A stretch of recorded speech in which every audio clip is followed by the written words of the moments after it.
Neste trecho do Evangelho e na liturgia de hoje, nós temos 5 importantíssimos ensinamentos.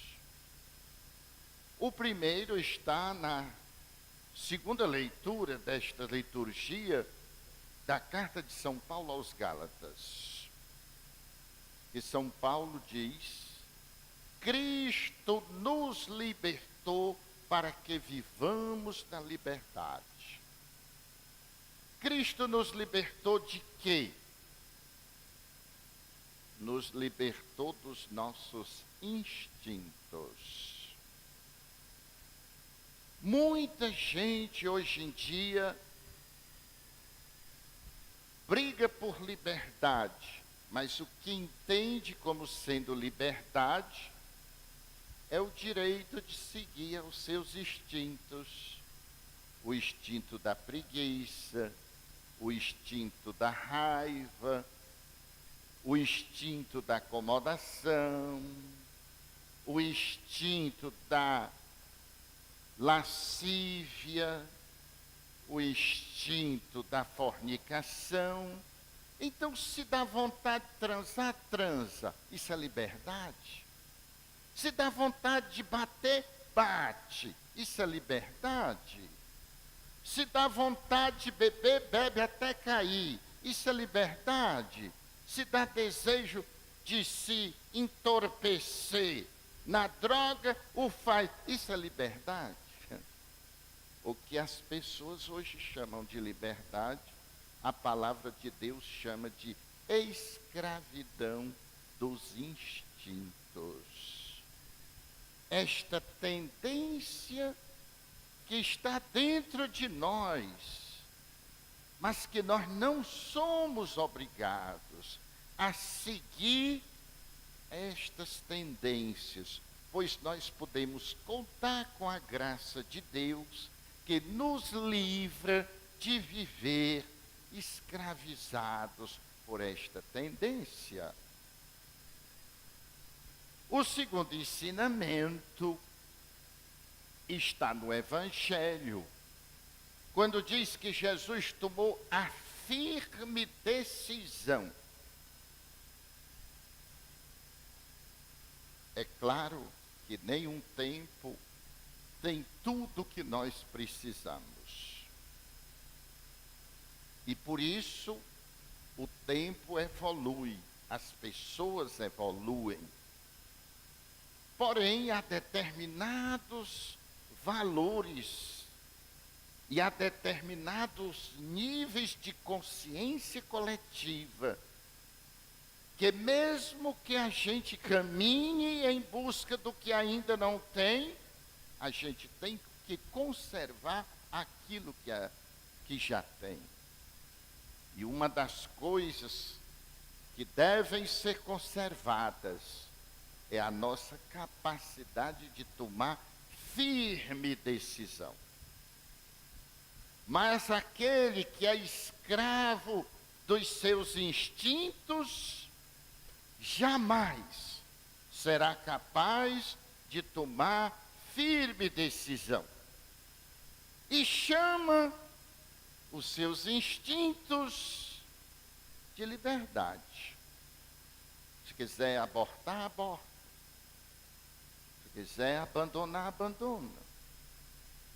Se sentir a sensação de nada fazer, a preguiça, se entrega a ela. Isso não é liberdade. Isto é a mais profunda escravidão, que escraviza ricos e pobres, jovens e idosos, solteiros e casados, e que precisamos contar com a graça de Deus para que possamos nos libertar dos nossos instintos, como São Paulo diz, e alcançar o nível do Espírito, onde eu faço não aquilo que o instinto me propõe, mas aquilo que o Espírito me convida, porque me faz melhor, me faz maior, me faz mais feliz. O terceiro ensinamento, Jesus começa a corrigir a mentalidade. A primeira mentalidade que se manifesta, inclusive nos discípulos, que é um equívoco. E um equívoco exatamente de quem ainda não se libertou. Que é quando não é aceito, em vez de ir à frente, vai perder tempo em destruir o adversário. Foi exatamente o que Tiago e João propuseram a Jesus.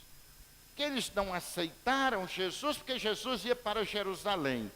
E o pessoal do norte não se dava com o pessoal do sul. Uns tinham preconceito contra os outros. E como Jesus vinha da Galileia, passando da Samaria para a Judéia, eles não dão abrigo. Eram escravos dos seus preconceitos.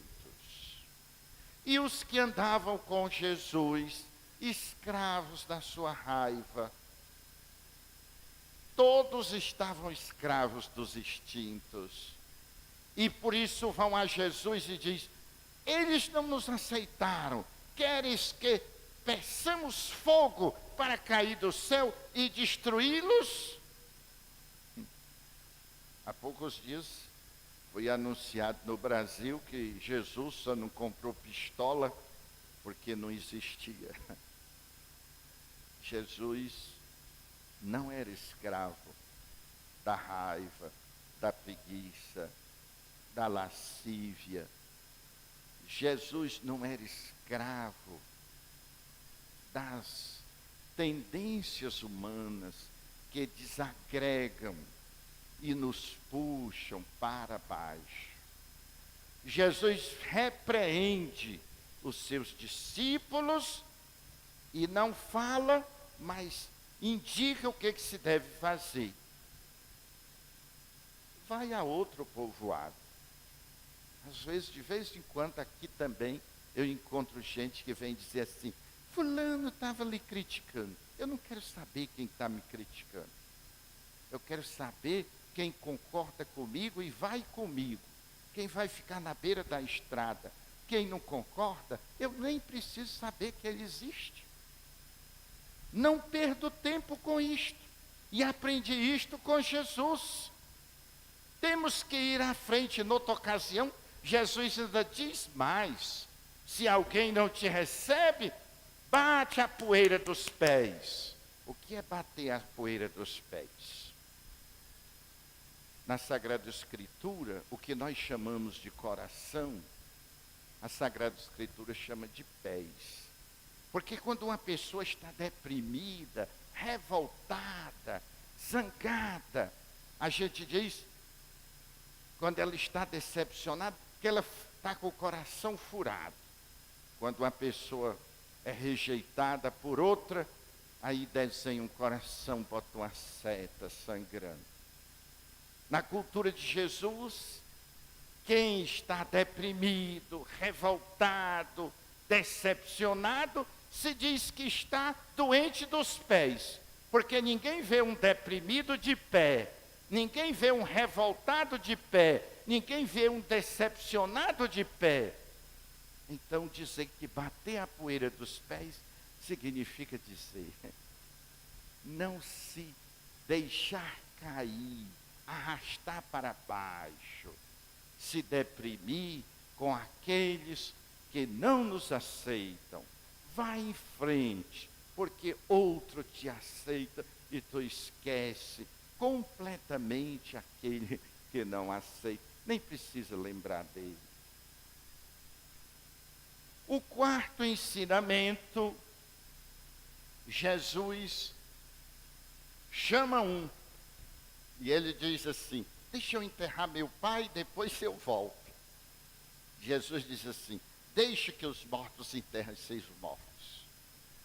Isso aqui, se a pessoa não tiver uma capacidade de penetrar na palavra de Deus, vai achar que Jesus é um homem horrível, muito exigente. Como é que o cara quer enterrar o pai? Jesus não deixa. O que Jesus está dizendo é o seguinte: é que eu não posso usar meu pai, minha mãe, para não fazer o bem. Não é que o pai do rapaz estava morto, não.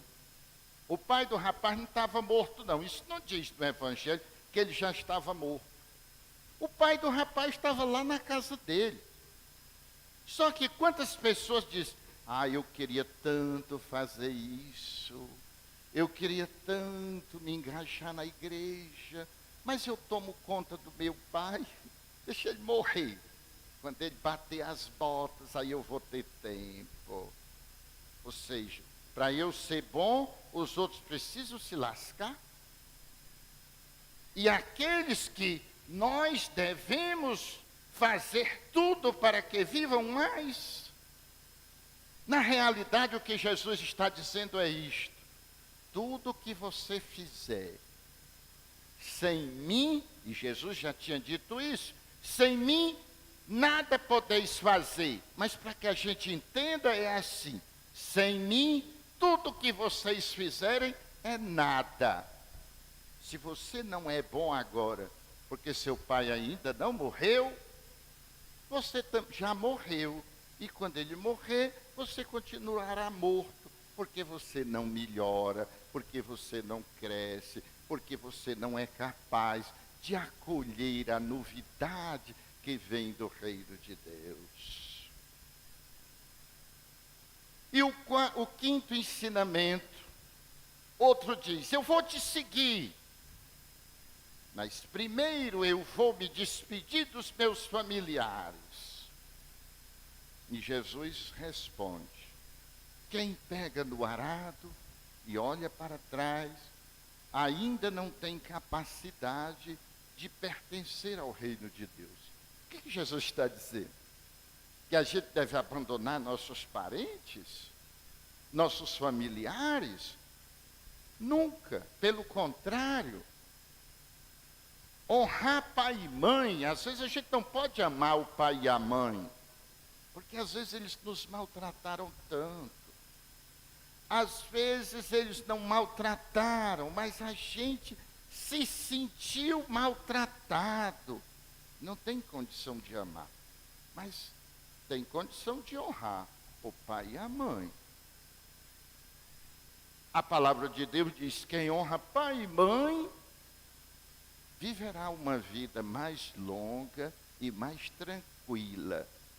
Toda vez que eu vou ao enterro de um jovem, Deus me perdoe, mas quando eu vou a um velório de um jovem, eu fico sempre por ali ouvindo, e todo mundo coloca o jovem lá nas alturas, mas aqui e acolá aparece uma historinha, que ele era grosseiro com o pai, que ele não obedecia à mãe, que a mãe passava a noite acordada, e ele não chegava. E eu fico pensando, ele não foi apto para o reino de Deus. Porque se ele tivesse honrado o pai e a mãe, estaria aqui. Mas acontece que ele não está, porque ele não honrou. E por isso ele andou por aí sem garantia, sem a bênção que ele dispensou, não porque não foi dada, mas porque ele não recebeu. Porque o problema não é o que está sendo dado. Muita gente diz: padre, reze para Deus me abençoar. E eu pergunto: você vai receber a bênção? Porque se eu entrar no mar com um copinho desses que servem café em velório, eu não vou trazer quase nada de água. O problema não é o que Deus nos abençoe ou não nos abençoe. Deus nos abençoa como a água do mar.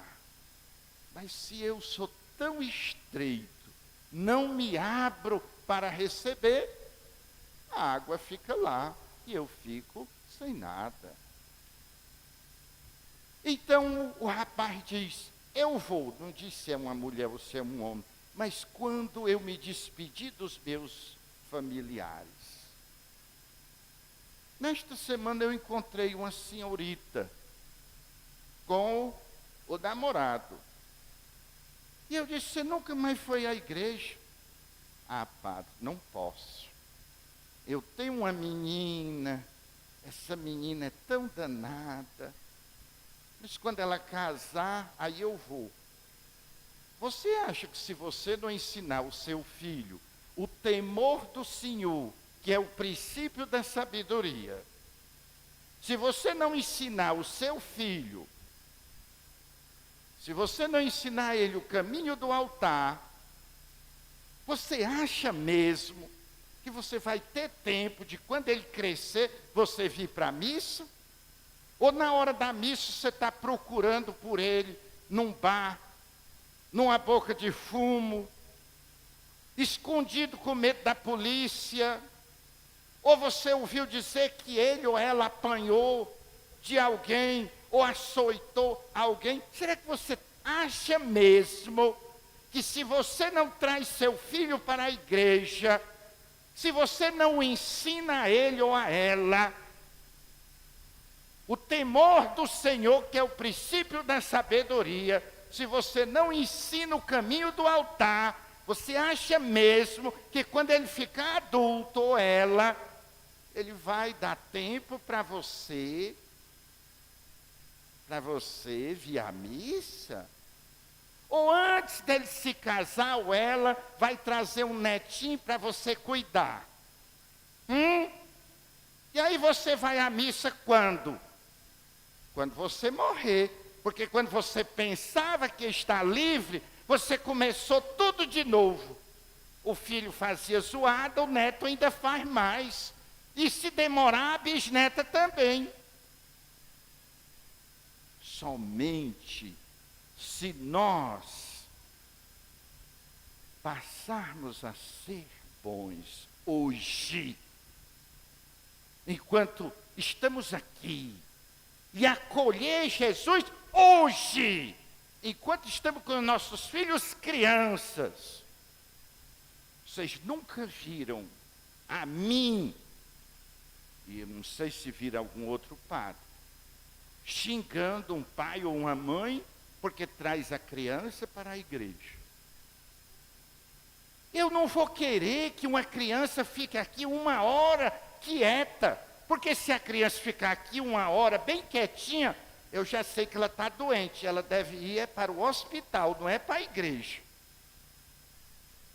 Agora, uma criança brincando na igreja impede da gente rezar?